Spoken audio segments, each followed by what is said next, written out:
8 crore deal. TN. പ്രതാപനെതിരെ Nattika Congress block നേതാവ്. മടലൂർ മണ്ഡലത്തിലെ യു.ഡി.എഫ് സ്ഥാനാർത്ഥി ടി.എൻ. പ്രതാപനെതിരെ ഗുരുതര ആരോപണവുമായി Nattika Congress block committee vice president PK. Firoz. കഴിഞ്ഞ ലോക്സഭാ തെരഞ്ഞെടുപ്പിൽ തൃശൂർ മണ്ഡലത്തിൽ ബി.ജെ.പി. ജയിപ്പിക്കാൻ പ്രതാപൻ കോടികളുടെ ഡീലുണ്ടാക്കിയെന്നും ഇക്കുറി മണലൂർ, ഗുരുവായൂർ മണ്ഡലങ്ങളിൽ ഡീലുണ്ടെന്നുമാണ് ആരോപണം. സുരേഷ് ഗോപിയോട് 8 കോടി വാങ്ങി പ്രതാപൻ വോട്ട് മറിച്ചെന്നും പ്രതാപൻ രാവിലെ കോൺഗ്രസും വൈകിട്ട് ബി.ജെ.പിയുമാണെന്നും ഫിറോസ് പറയുന്നു. CPM തൃശൂർ ജില്ലാ കമ്മിറ്റി ഓഫീസിൽ LDF നടത്തിയ വാർത്താ സമ്മേളനത്തിൽ പങ്കെടുത്തുകൊണ്ടാണ് ഫിറോസ് സ്വന്തം പാർട്ടി സ്ഥാനാർത്ഥിയായ പ്രതാപനെതിരെ രൂക്ഷ വിമർശനം ഉന്നയിച്ചത്.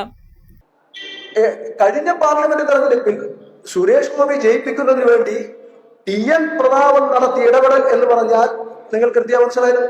നിസ്സാര ഇടപാടല്ല നടത്തിയത്, കോടി രൂപയുടെ പണം നടത്തിയത്. എന്റെ കണ്ണുകൊണ്ട്, സത്യം എന്റെ കണ്ണുകൊണ്ട് ഞാൻ കണ്ടതാണ്. കഴിഞ്ഞ ദിവസം ബി.ജെ.പി. കിറ്റ് വിതരണം ചെയ്തെടുത്ത് ടി.എൻ. പ്രതാപൻ ഓടിയെത്തി പോലീസുമായി കയർക്കുന്നു. ബി.ജെ.പിക്കെതിരെ പ്രക്ഷോഭത്തിന് ആഹ്വാനം ചെയ്യുന്നു. 3 ദിവസം മുൻപേ ബി.ജെ.പിയുടെ ഒരു നേതാവുമായി പ്ലാൻ ചെയ്ത് നടപ്പിലാക്കിയതാണ് ഈ കിറ്റ് വിതരണമെന്നും ഇദ്ദേഹം പറഞ്ഞു. മുസ്ലിം ക്രൈസ്തവ വോട്ടുറപ്പിക്കാനുള്ള പ്രതാപന്റെ കളിയായിരുന്നു ഇതെന്നും പറയുന്നു. സുരേഷ് ഗോപിയെ ജയിപ്പിക്കുന്നതിന് നടത്തിയ ഗൂഢാലോചനയുടെ രേഖകൾ കോൺഗ്രസുകാരുടെ കൈവശമുണ്ടെന്നും ഫിറോസ് പറഞ്ഞു. News bureau, Thrissur.